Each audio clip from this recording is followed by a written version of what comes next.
In a small mountain town, buried beneath the deep hush of winter snow, there are stories the people of Frost Valley only whisper when the wind begins to rise. They say that on nights when the storm roars loud enough to shake the rooftops, you can hear the footsteps of a frightened child running through the dark, the fierce bark of a loyal German shepherd, and the steady heartbeat of an officer brave enough to walk into the unknown. On one such night, as a silent train rolled across tracks believed to be dead for years, their destinies collided in a way no one saw coming. Before we begin, I have a question for you. Where are you watching from today? Leave a comment below and let us know which corner of the world you are joining us from. We are glad you are here. Frost Valley had a way of disappearing in winter storms, as if the town itself held its breath whenever the blizzards came roaring down from the northern ridge. On nights like this, streetlights glowed like lanterns in a ghost story, and the world shrank to whatever a person could see through the thick veil of white. Snow whipped across the highway in frantic spirals, rattling against windows and bending trees until they creaked like old ships lost at sea. The temperature had dropped so sharply that even the air felt brittle, ready to crack under its own weight. It was the kind of night when sensible people stayed inside, yet duty had no warmth to offer, and responsibility never canceled itself for the weather. Officer Evan Hartley, 35, white male, tall with broad shoulders that carried both strength and the quiet weariness of someone who had witnessed too much loss too early, guided his patrol SUV carefully along the iced road. His hair was dark brown, trimmed close, with a few silver strands near his temples, earned from years responding to calls that left their marks long after the paperwork was done. Evan was known in the department for his calm, almost meditative steadiness. The kind of man who could step into chaos and somehow make everyone else believe they would survive it. He had grown up in Frost Valley, had left for a few years when he tried to outrun the grief of losing his younger brother, and then returned because small towns had long memories and even longer ways of calling you home. Beside him sat Ryder, his 5-year-old German Shepherd K9 partner. Ryder's fur was a dense mix of black and sable, thick enough to defy the cold that seeped through the storm. His amber eyes were sharp, intelligent, always alert, yet carrying a softness he revealed only to those he trusted. Ryder was disciplined, fast, and loyal to the point of stubbornness, but he also had a sense of humor that appeared in small mischiefs, a paw nudging the radio button when Evan wasn't looking, or a deliberate sigh whenever Evan sang off-key in the car. Tonight, though, Ryder sat still and focused, his ears twitching every time the wind hit the vehicle at a new angle. They were patrolling near the old warehouse district by the railway tracks. Sheriff Dalton had issued a request for increased surveillance earlier in the day, claiming there had been reports of unusual activity, lights flickering inside abandoned buildings, shadows moving where no workers had been for years. Normally, Evan would brush off such rumors as kids sneaking into places they shouldn't be, but something about the sheriff's tone had bothered him. It was too clipped, too reluctant, as if he was giving orders he didn't want to explain. The radio crackled uselessly with static, distorted by the storm. Evan glanced at it with irritation. "Great," he muttered. "Storm's messing with communications again." Ryder huffed in agreement, tapping his paw once as if confirming the obvious. They had just passed the turn leading to the warehouse compound when Ryder suddenly stiffened. His body shifted from relaxed vigilance to sharp focus, muscles tightening, tail straightening with purpose. Evan slowed the vehicle. "What is it, boy?" Ryder pressed his nose against the window, sniffing. Then he made a low, rumbling sound deep in his chest, a quiet warning reserved for things that didn't fit, things that smelled wrong. Evan parked and stepped out, cold slamming into him like a wall. Snowflakes stung his cheeks. Ryder leaped down beside him, nose already working overtime. The dog trotted a few steps into the wind, lifted his head, inhaled, then turned sharply to the left. Blood. Faint. Almost washed away by the storm. Evan felt a familiar dread coil in his stomach. "Show me."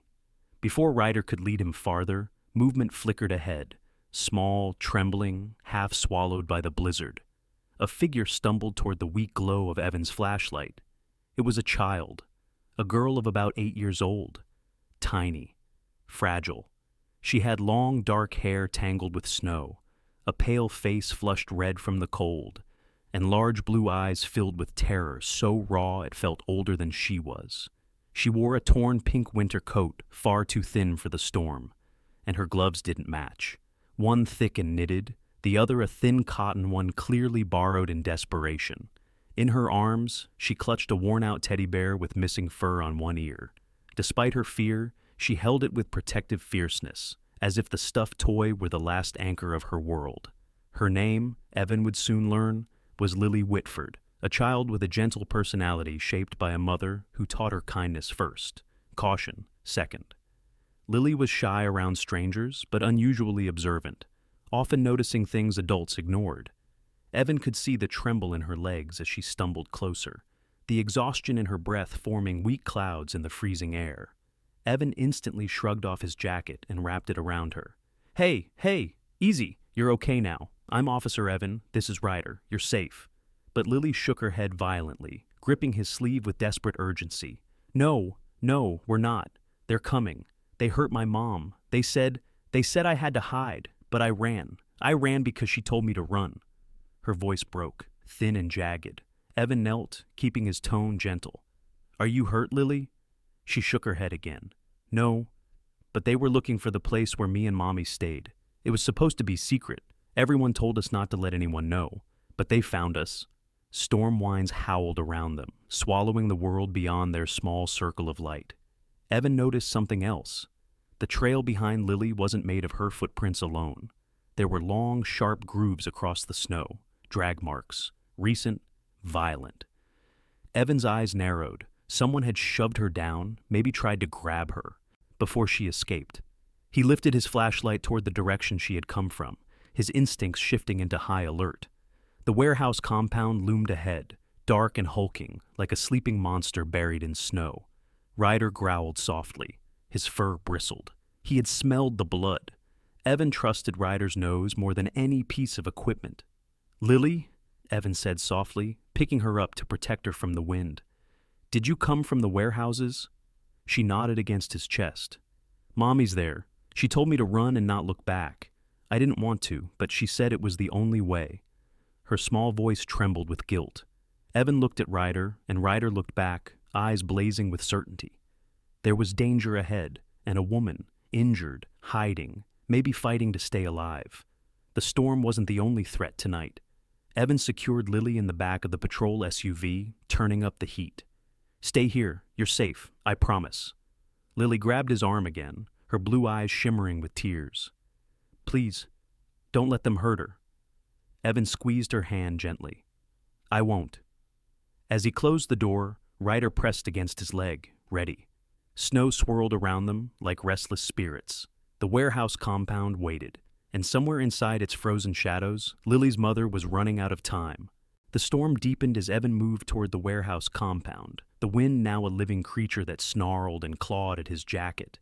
Snowflakes struck his face like icy needles, and the world ahead was little more than a blur of shadows and steel. The buildings rose from the white ground like ancient giants, their rusted frames groaning whenever the wind pushed too hard. Ryder stayed pressed against Evan's side, every sense sharpened, eyes gleaming with purpose. The warehouses had stood abandoned for nearly a decade. Once part of North Star Freight's distribution line, they were shuttered after a derailment incident that ended the company's operations in Frost Valley. Since then, locals whispered about strange things happening near the compound, lights flickering when no one was inside, footsteps echoing through locked corridors, shadows gliding across windows. But most chalked it up to wind, raccoons, or imagination. Tonight, Evan knew better. Lily's fear wasn't the kind a child invented, and Ryder's sharp, determined posture confirmed danger was close. Evan moved silently across the snow, keeping low and using the warehouse walls as cover. His flashlight beam stayed narrow, cutting the darkness only when necessary. Ryder's nose brushed the ground, picking up faint trails, blood, sweat, fear. The dog's tail stiffened, pointing like a compass needle toward the nearest loading bay. The bay door was cracked open, not by weather, forced, recently. Evan crouched, listening. The storm muted most sounds, but he could still hear faint footsteps inside. Slow, deliberate, pacing, and voices, at least two. The men weren't trying to be quiet, which meant they thought no one was coming. Evan took a slow breath, centering himself the way he always did, before stepping into unknown danger. His calmness wasn't a lack of fear, more like a companion he had learned to negotiate with. He gave Ryder a hand signal, silent approach. The dog lowered his body, moving like a shadow through the snow. Evan slipped through the side entrance, his boots landing softly. The interior was dim, lit only by a flickering emergency bulb that had somehow survived years of abandonment. The air smelled of rust, cold metal, and something else. Sweat mixed with adrenaline. Ryder's ears twitched, guiding Evan deeper inside. Ahead, through a narrow hallway, voices echoed.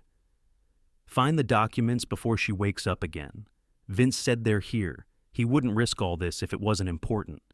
A second voice responded, tense and irritated. "Well, hurry up.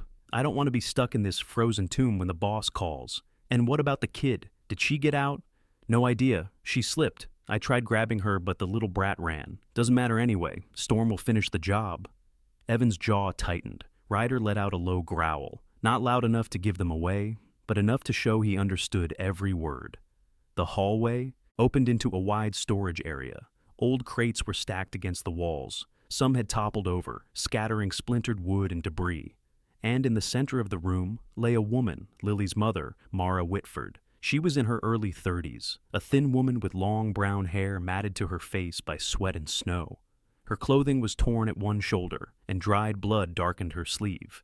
Despite her injury, she lay propped on one elbow, breathing in short, pained bursts, but conscious enough to track movement. Mara had soft features, the kind of face built for kindness, not conflict. Yet her eyes, hazel but burning bright despite exhaustion, showed a resilience that had kept her fighting long after her body wanted to give up. Life had not been gentle to her. She had spent years running from people who thought they could silence her. But motherhood had forged something stronger inside her. She fought not for herself, but for Lily. Two men rummaged through a pile of metal drawers. Both were dressed in dark jackets with hoods pulled low. One tall and wiry, with a nervous twitch in his hands. The other broad-shouldered with a shaved head and a mouth twisted into a permanent scowl. They hadn't noticed Evan yet. Ryder positioned himself perfectly, waiting for a command. Evan stepped forward silently, closing distance until his shadow crossed the light. "Police," he said, voice steady. "Hands where I can see them." The taller man spun first, startled, knocking over a drawer filled with papers. The broad one reached toward his coat, but Ryder lunged with incredible speed, tackling him before the weapon could clear the fabric. The man collapsed with a cry, Ryder pinning him with a growl powerful enough to freeze him in place. "Don't move," Evan warned. The tall man hesitated only a second before raising his hands and backing away. Fear flickered across his face, and then something else, calculation. He darted toward the side exit. Evan cursed under his breath. The storm outside meant calling for backup was impossible. He couldn't chase one while the other escaped Ryder's hold. But then something unexpected happened. The broad-shouldered man, pinned under Ryder, panicked. "We're leaving! Dalton said no cops were supposed to come," he shouted. Evan's eyes narrowed at the familiar name. Sheriff Dalton. The tall man bolted out the exit before Evan could react. But he wasn't running toward reinforcements. He was fleeing, panicked by the possibility that Evan might call for more officers. Unaware the radio was dead in the storm. The broad-shouldered man struggled under Ryder, but the dog held him immobile with perfect canine discipline. Evan approached Mara quickly, kneeling beside her. "Mara Whitford, I'm Officer Evan Hartley. Lily's safe. She found me." Relief washed over her face, but only for a moment. Pain replaced it as she tried to push herself upright. "Thank God," she whispered. "I was so afraid they caught her." "Don't move," Evan said. "You're hurt. I'll get you out of here." Mara gripped his arm weakly. "Caleb, he tried to protect her, protect us. They're after something he found. They won't stop." "Who's Caleb?" Evan asked. "My husband," Mara breathed. "He found something in those trains, something Vince wants, something dangerous." Her words faded as her strength weakened. She slumped, not unconscious, but unable to continue. At that moment, Ryder barked, a sharp, urgent sound. Evan turned in time to see a small black object lying on the ground near the crates. A phone. The tall man must have dropped it in his panic. Ryder nudged it with his paw, looking up at Evan meaningfully. "Good boy," Evan whispered. The phone screen was cracked but still functional. It might hold messages, call records, or data linking the men to Vince, or even Dalton. It was a crucial mistake for them, a vital clue for Evan. He quickly handcuffed the man Ryder had pinned, then tied him securely with industrial cord found nearby. The storm's howling grew louder, reminding Evan they were far from safe. Mara's breathing slowed, each inhale thin and fragile. "We need to get her medical help," Evan said softly. Ryder barked once, confirming urgency. Evan lifted Mara carefully, her body light but trembling. As he guided her toward the exit, he cast one last look at the warehouse interior. The crates, the scattered papers, the shadows, they all whispered the same truth. This was bigger than one attack, bigger than one family, and somewhere in the storm, someone powerful knew Evan was now involved. Ryder led the way through the snow, his form bold against the white blur.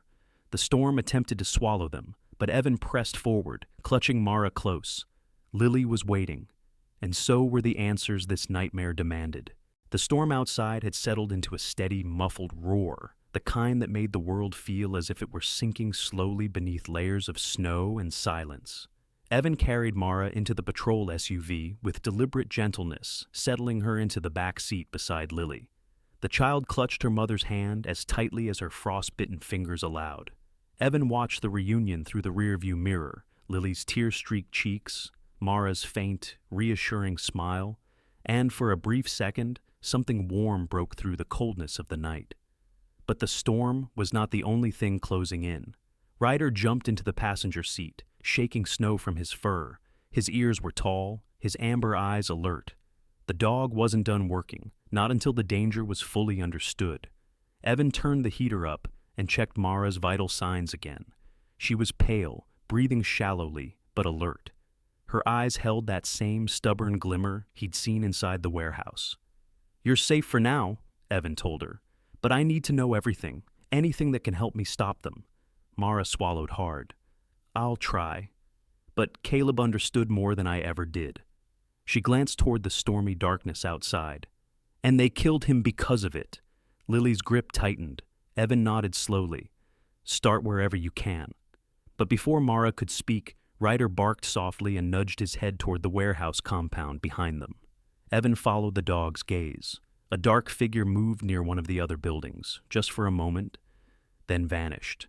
He didn't like being watched, but with Mara barely conscious, chasing shadows wasn't an option. He drove away, careful, slow, until they reached a nearby safe outpost, a retired rail worker's cabin the department sometimes used in emergencies. Lights flickered uncertainly as Evan unlocked the door with an old backup key. The storm rattled the windows, but at least the structure held warmth.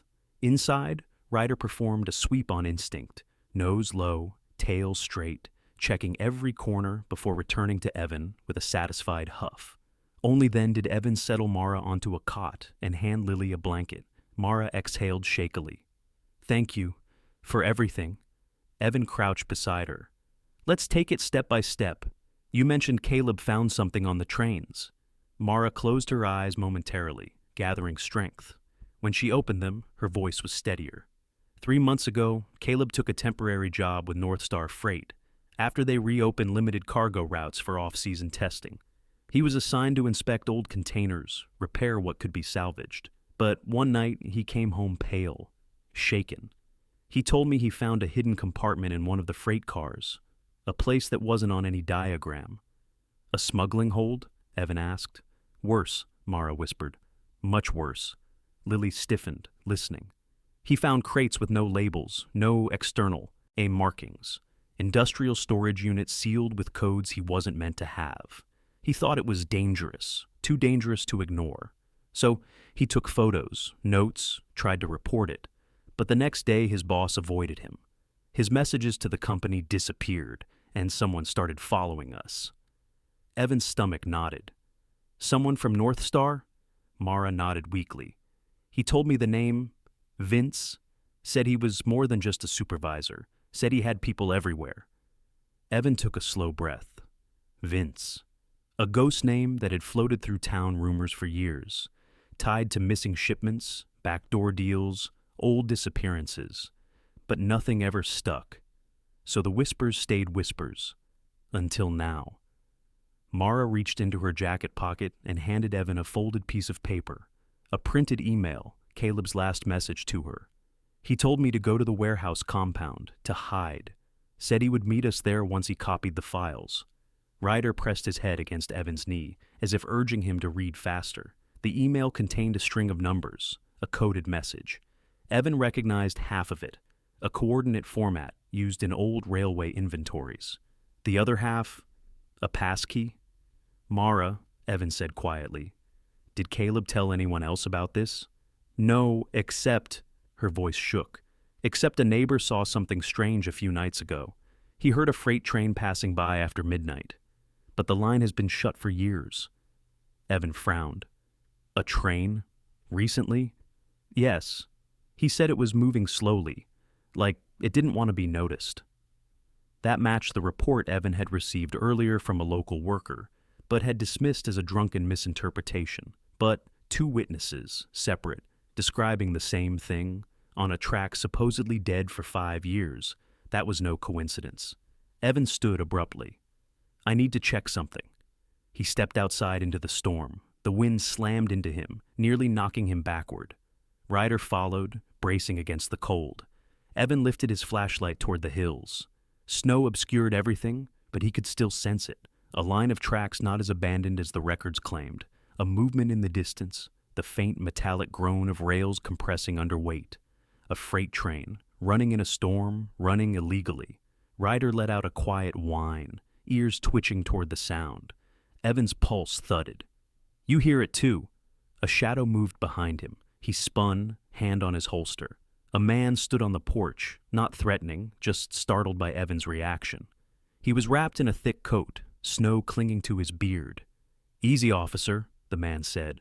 Name's Harold Briggs. I live a quarter-mile west. I saw your car.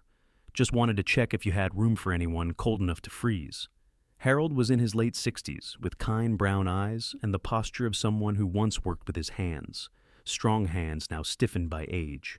He had lived in Frost Valley all his life, a man known for his generosity and stubborn refusal to leave even when winters turned brutal. Evan had met him once before during a rescue search. You're out in this storm? Evan asked. Harold chuckled softly. Well, I saw lights moving through the warehouses again. Been seeing them all week. Strange engines, too. And 2 nights ago, he pointed toward the hills. A freight train passed by, slow as a funeral march. Didn't belong on any schedule. Evan exchanged a look with Ryder. 3 witnesses now. Harold continued. I remember when North Star Freight shut down. Those rails should be rusted shut by now, but someone's been using them. Do you know for what? Evan asked. Harold shivered. All I know is people who get too curious around that place end up missing. Evan's breath slowed. Dalton, Vince, night trains, secret compartments and sealed cars. He was beginning to see the outline of something huge, something cold and deliberate, like a machine running beneath the surface of their quiet town. Harold left after warming himself briefly inside, wishing them well without asking too many questions. People in Frost Valley understood danger intuitively. When something felt wrong, they didn't push. Inside, Evan checked the phone Ryder retrieved. Despite the cracked screen, it powered on. There were unsent messages, photos of the warehouse interior, and a map pin marking a location on the railroad, farther down from the compound. Caleb had been tracking something, and the men tonight were searching for whatever trail he'd left behind. Mara stirred. Did you find anything? A little, Evan said. Enough to know Caleb was onto something real, something big. She nodded painfully. He said Sheriff Dalton didn't want him going to the state police. Said the sheriff was avoiding him. Evan's chest tightened. He had noticed Dalton's odd behavior for weeks. His evasiveness, his sudden reluctance to authorize investigations. Mara whispered, Caleb knew someone inside North Star was betraying Vince. Sending warnings. That's how I received the letter. Someone wanted to stop Vince's operation from the inside. An inside informant. That gave them a sliver of hope. Rest now, Evan said. We'll figure this out. Lily fell asleep against her mother's shoulder, still clutching the teddy bear. Mara drifted into unconsciousness minutes later, exhausted but safe for now. Ryder lay near the door, head down but eyes open. Evan sat alone in the dim lamp glow, studying the coded email. A hidden compartment on a train, a mystery whistle in the night, a dead man's warning, and a sheriff who knew more than he admitted. Tomorrow, the storm would ease, and when it did, Evan would follow the trail Caleb left, no matter where it led. By morning, the storm had softened, settling into a quiet snowfall that blanketed Frost Valley in deceptive calm. The sky was a pale silver sheet, and the air smelled like iron and distant pine. But beneath that calmness, something pulsed, an uneasiness that Ryder sensed before Evan even stepped out of the cabin. The German shepherd paced in front of the door, nose lifted, ears pricked sharply. Something was calling them, or warning them. Evan stood on the porch, hands in his jacket pockets, watching the faint line of train tracks cut across the far field, like a scar half buried under snow. Every sign pointed to the same truth. North Star Freight wasn't dead. It was moving in the shadows, sliding through winter storms when no one could see. Inside the cabin, Mara and Lily rested, finally warm, safe for the moment. Harold had gone home at dawn, promising to keep an eye on the roads. The storm had broken, but danger had not. Evan checked his gear, holstered his weapon, and tapped Ryder on the side. "Let's find what Caleb found." Ryder barked once, low but filled with certainty. They approached the tracks cautiously. The snow around them was freshly disturbed, deep prints from boots, the parallel grooves of heavy crates dragged by human hands. Ryder sniffed the air and turned toward a small hill of wind-packed snow. The dog stepped forward, nostrils flaring. "What is it, boy?" Ryder paused, then began to dig furiously, sending arcs of snow into the air. Evan dropped to his knees to help. Beneath the top layer, something metallic glinted. A rectangular vent. Frozen over? An air shaft. A hidden structure beneath their feet. Evan brushed away more snow, revealing a metal grid. Ryder lowered his nose and inhaled deeply. His ears shot forward, his eyes sharpened. Chemicals. He growled, not from fear, but from recognition of a threat. "You're telling me something's under here," Evan murmured. It took several minutes of clearing before Evan found a hinge buried at one corner. He gripped it with both hands, pulling until the metal groaned and lifted. Beneath the hatch, a ladder descended into darkness, and a cold draft rose from below, carrying the sterile, sharp smell of industrial chemicals mixed with something faintly metallic. Evan clicked on his flashlight. A narrow corridor stretched beneath the snow, its walls lined with thick insulated panels. Someone had built this place with precision, not the chaos of criminals improvising, but the structure of an organized operation with money and planning. Ryder entered first, descending with careful, practiced movements.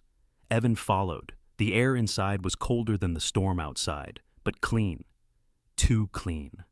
A sterilized silence clung to the walls like frost. Ryder trotted ahead, nose guiding them through the metallic labyrinth.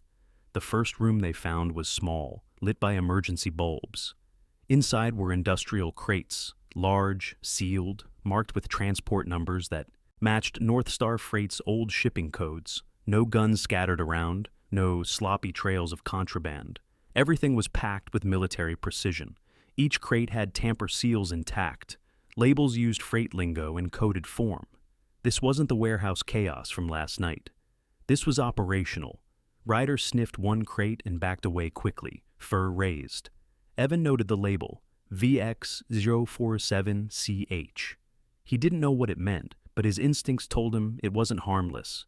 He moved toward a workbench where a laptop sat, still powered, its light blinking. Next to it lay a key card, a North Star Freight ID badge belonging to one of the men from last night. He must have dropped it in panic. Evan opened the laptop. Password screen. He remembered the coded numbers from Caleb's email. Ryder sat beside him, tail tapping lightly, as if encouraging him. Evan typed the numbers slowly, the laptop unlocked. Inside were folders, operation plans, night routes, schematics for hidden compartments on freight cars, and an encrypted drive. Evan clicked it, another passcode prompt. He entered the second half of Caleb's message. The file opened, documents spilled across the screen, lists of shipments, personnel rosters, maps of underground checkpoints across multiple states, all tied to North Star Freight. And there, Buried in the data, a name repeated, Sheriff Dalton, clearance level 2B. Evan felt the temperature inside the room drop even further. Dalton wasn't just avoiding investigation. He was involved, actively. As Evan scrolled through the files, Ryder lifted his head sharply. His ears stiffened. A sound echoed faintly from the corridor, metal clinking. Someone was coming. Evan closed the laptop and slipped it into his bag. Ryder positioned himself between Evan and the approaching noise, body rigid, ready. Footsteps approached, cautious but purposeful. A silhouette appeared at the far end of the corridor. A man in heavy winter gear, face hidden beneath a hood. Evan raised his voice firmly. "Police, step forward and show your hands." The man didn't move at first. Then slowly he raised one hand, not in surrender, but in warning. "You shouldn't be here, Officer Hartley," the man said, his voice strained, almost desperate. "You weren't supposed to find this place." Evan tightened his stance. "Who are you?"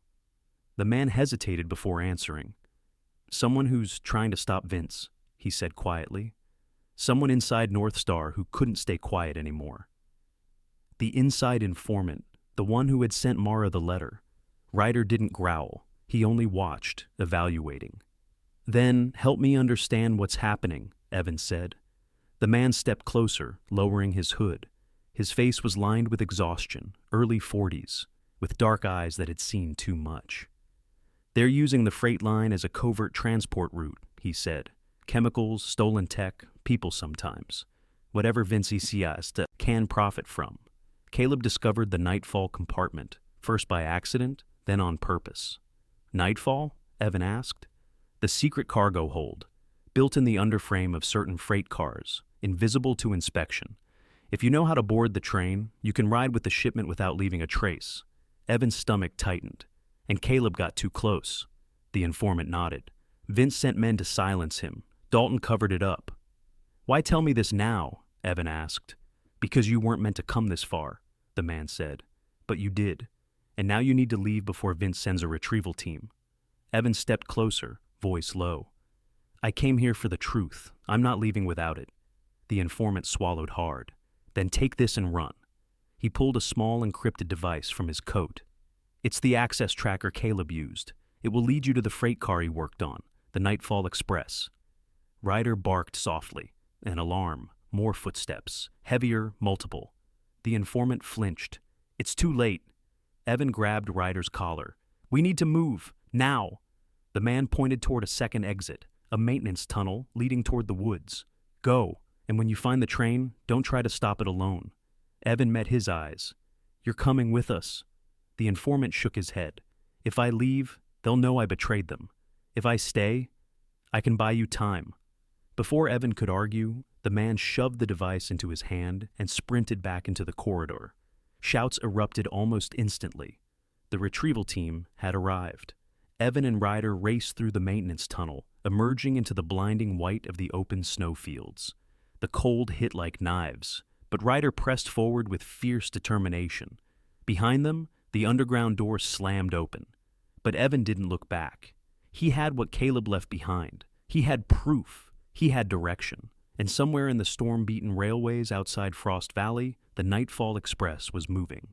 Night fell hard over Frost Valley, pressing down like a second winter. The storm had weakened, but the cold sharpened with the darkness, turning the world into a glassy, breathless silence. The rail tracks stretched across the white field like a dark, frozen ribbon leading nowhere. Or everywhere. Ryder trotted beside Evan with a determined rhythm, paws sinking into powdery snow.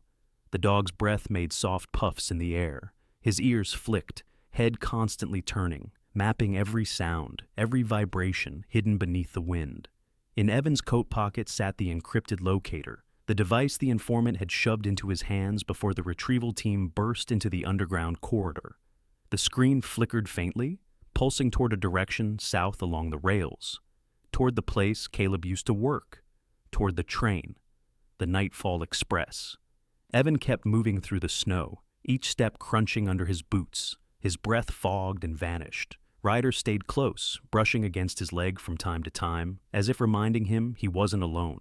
As they approached the old Depot 47, once a repair hub, now abandoned, Evan saw fresh tracks along the rails, heavy, slow, not from a snowplow, not from any civilian transport. And then he heard it, faint, distant, metallic, the low hum of an engine idling far off in the pitch-black dark. Ryder's head shot up. He let out a quiet bark. Evan whispered, "Yeah, I hear it too." They moved toward a ridge overlooking the depot. Below them, dim lights cut through the swirling snow. A long freight train crawled toward the switching platform, moving at a restrained, careful speed. It was enormous, dark metal, coated in frost, its windows blacked out.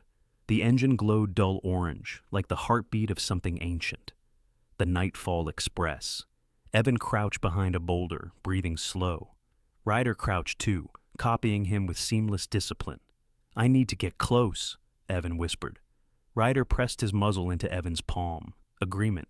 Evan checked the locator device again. The signal pulsed directly toward the third car from the front, the one Caleb had accessed before his death. The train slowed further as it entered the depot's turning rails. Evan waited, counting the seconds. Then, in a break between two passing shadows, he darted downslope through the snow. Ryder followed with effortless silence. The train shifted direction for a brief moment, just long enough for Evan to sprint to the side ladder of the third car. Ryder jumped with train precision, paws landing firmly on the lower platform. Evan grabbed the metal handle, swung up, and pulled them both onto the narrow ledge. For a heartbeat, they were exposed. Then the train completed its slow turn, engines growling, and picked up speed. They were aboard. Evan pressed his back against the metal frame, listening. There were no footsteps in this car's outer walkway, no guards. Good. He slipped inside through a narrow maintenance hatch Ryder had sniffed out along the underframe. Inside the car, it was dark. The air vibrated with the low hum of machinery. Ryder stayed inches from Evan's side, moving with the quiet grace of a shadow. The interior of the Nightfall car wasn't like a regular freight hold. It was narrower, built with reinforced panels and heavy insulation. Caleb's photos now made sense. This section of the train was designed to be invisible, both from outside inspectors and from anyone riding in the legitimate cargo car above. As Evan stepped deeper inside, he noticed movement, but not of people directly. Instead, thin beams of light leaked through tiny vents. Shadows shifted behind those vents. Not clearly, but unmistakably human. The faintest rustle of fabric, the smallest tremor of breath. A soft, desperate sound. Not a cry, just the fragile whimper of someone holding on through fear and cold. Ryder leaned closer, eyes softening. Evan whispered, "I know, they're in there," but he couldn't stop now. Caleb's message had guided him here, not to rescue those inside immediately, but to retrieve whatever proof Caleb hid before he died. Farther down the corridor, the faint red glow of a security panel illuminated the metal wall, a maintenance compartment. Evan approached and checked the passcode slot. The numbers matched the format Caleb had written in the email. Hands steady despite his racing heart, Evan entered the key sequence. The panel snapped open with a click. Inside the compartment lay a metal case, small, cold, padlocked. Next to it was a voice recorder with a cracked screen, the battery indicator blinking weakly. Caleb's recorder. Evan lifted it gently. Ryder sniffed the device, recognizing the scent of the man they had heard so much about. A man who had died trying to uncover this truth. Evan pressed the play button. Static filled the car. Then a voice, tired, strained, whispering as if he were hiding while recording. "If you're hearing this, they know I found the compartment. Vince has men everywhere. Dalton is covering the departures. Nightfall moves only during storms. They think this line is dead. Please, protect Mara and Lily. Don't trust anyone except..." The recording cut off, abrupt, as if someone grabbed the device mid-sentence. Ryder whined softly. "Yeah," Evan whispered. He didn't get to finish. He tucked the recorder inside his jacket. Then he took the metal case. It was heavier than he expected. Whatever was inside wouldn't just expose Vince. It might prove the whole network existed. Suddenly, the car lurched. Evan slammed a hand onto the wall to keep his balance. Ryder planted his paws wide to steady himself. Footsteps echoed outside the compartment. Voices. 3, maybe 4 men. "Check the lower rail," one barked. "We saw movement near the depot. Vince wants confirmation. Another voice responded, annoyed. Dalton said one cop might be sniffing around. If he's on the train, we take him alive. Vince wants answers. Evan's jaw tightened. Alive. Not for mercy, for interrogation. Ryder shifted, ready to defend, but Evan tapped his shoulder gently. Not yet. They couldn't fight 4 men in this tight corridor. He needed another way. He glanced around. Far ahead, past the sealed compartments, was a maintenance alcove with a ladder leading up to the roof hatch. Quietly, Evan motioned Ryder toward it, but halfway there, a shadow blocked the corridor. One of the guards had stepped inside. He was large, bundled in heavy tactical gear, flashlight sweeping. Evan pressed against the wall, breath slow, heart tight. Ryder froze like a statue. The beam of the flashlight skimmed mere inches from their boots. Then, another guard shouted from outside. "Hey, the override switch on the brake system is jammed again." The guard cursed and turned back. Okay, I'm coming." He left. Evan exhaled, shaking off the tension. They continued forward. The ladder waited. Evan climbed quickly, Ryder right behind him, with effortless agility. He pushed the roof hatch open, and cold air rushed in like a living thing. The train roared beneath them, snow whipping across the roof, wind tearing at their clothes. Evan closed the hatch and crawled forward, keeping his body low. Ryder followed, ears pinned but sure-footed. Ahead, the engine car glowed faintly. The plan was dangerous, reckless even. But Caleb's tracker pointed ahead. The front cars were fitted with transponders that could be used as emergency signals. If Evan triggered one, state authorities, and possibly federal, would detect it even through storm interference. That was his chance. He moved forward slowly. Ryder crawled beside him, matching pace. Then, a shout cracked through the night. "There, on the roof!" A spotlight swung up, blinding them. Evan grabbed Ryder, shielding him. Gunfire did not come. The guards didn't want Evan dead. They wanted him alive. Ryder growled, but Evan whispered, "Hold. Not yet." The train shifted again, approaching a bridge. Beneath them, a frozen river glimmered like shattered glass. Perfect. Evan waited, counting the seconds as the train thundered across the bridge. Then he grabbed Ryder. "Jump!" They leaped off the side of the car, plunging into a snowbank beside the bridge. The impact rattled Evan's bones, but the snow cushioned them. Ryder rolled and landed gracefully, shaking off the powder. The train screamed into the night, guards shouting, spotlights searching. But Evan and Ryder were already scrambling into the shadows of the trees. In Evan's jacket, Caleb's recording and the metal case thudded with each step. They had the proof now, and soon. Everyone would see the truth. The forest swallowed Evan and Ryder in a blur of white and shadow. The storm had quieted overnight, leaving behind a soft, eerie stillness, like the world was holding its breath, waiting.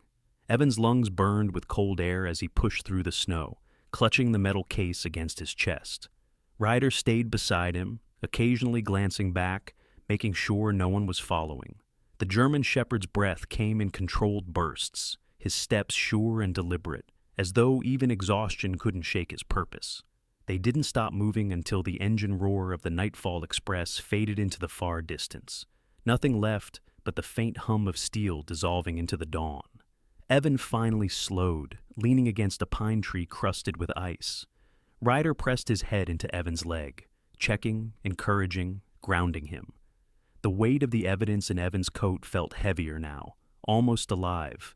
"You did good," Evan whispered, placing a hand on Ryder's head. "We're almost there." Ryder lifted his gaze, amber eyes glowing in the thin moonlight. Still no radio signal. The storm had crushed the local towers, and the mountains blocked everything else. But Caleb had known this would happen. His encrypted tracker had another function. Evan hadn't used it yet, because the moment he did, there would be no turning back.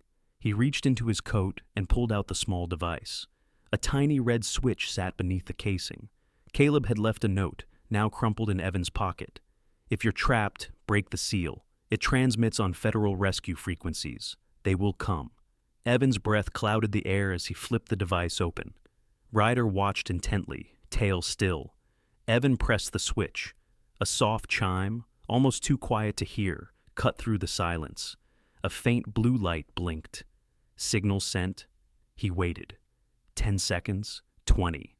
Then, the distant echo of engines, not like the train, sharper, coordinated, helicopters, more than one. Evan exhaled, shoulders sagging with relief. They heard us, he murmured. By the time the sun touched the horizon, a thin gold line warming the snow, the first helicopter descended toward the ridge, followed by two more. Ryder barked once, tail lifting in recognition of approaching allies.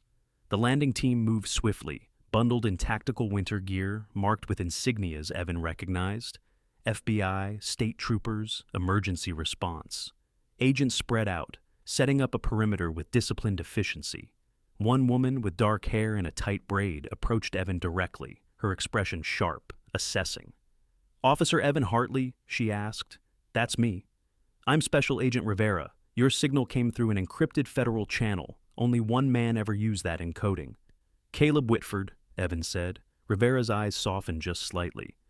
"We received fragments of his last message weeks ago. We didn't know if he was alive." "He isn't," Evan said quietly. "But he left this." He handed her the metal case. Rivera took it with both hands, almost reverently. "We'll protect his family, I promise you that." More agents approached, checking Ryder, who accepted them with polite, canine suspicion, but no aggression. Evan explained everything: Dalton's avoidance, Vince's operation, the underground facility, the train, the informant who sacrificed himself to buy time. Rivera's jaw tightened. "This matches multiple missing person cases across 3 states. We never had enough proof to connect them, until now." A second agent jogged toward them, breath misting. "Ma'am, state police intercepted a digital trace. Sheriff Dalton tried wiping North Star's server archives 15 minutes ago." Rivera turned sharply. "Is he in custody?" "Yes. Troopers grabbed him at his office. He's claiming ignorance."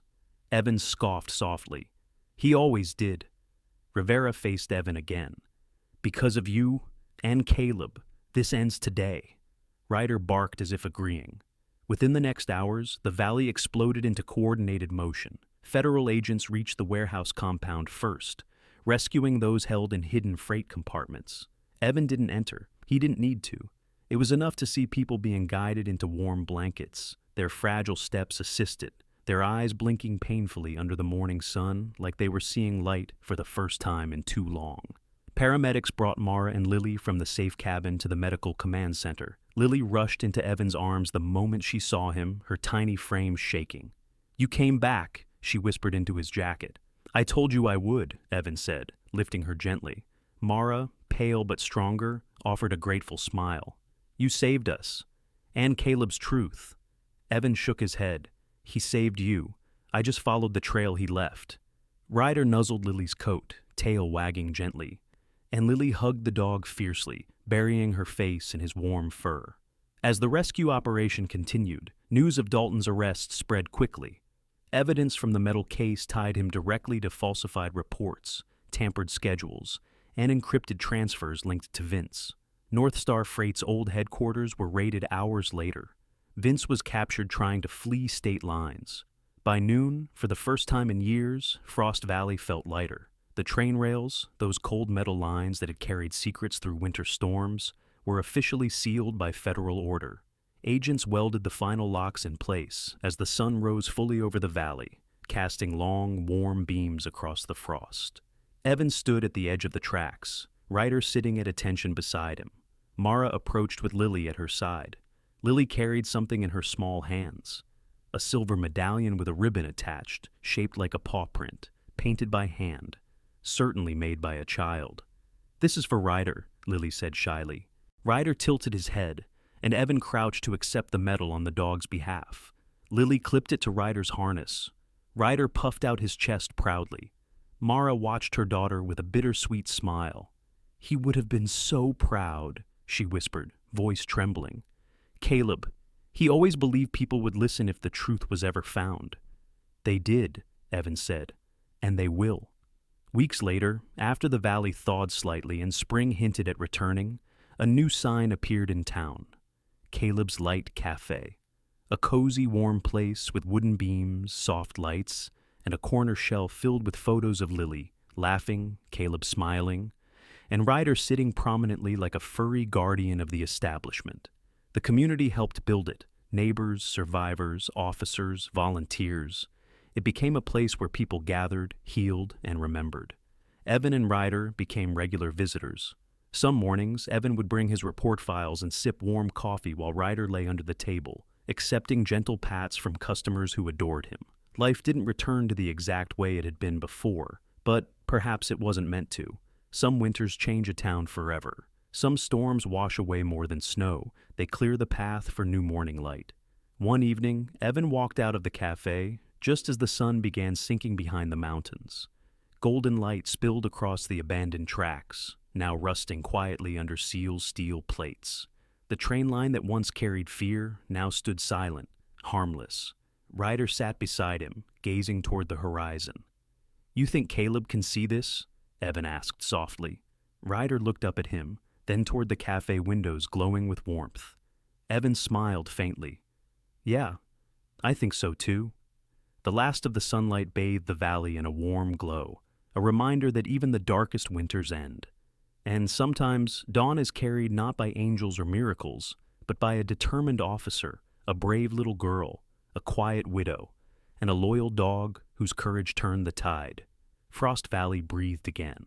Sometimes God's miracles do not arrive with thunder or great signs.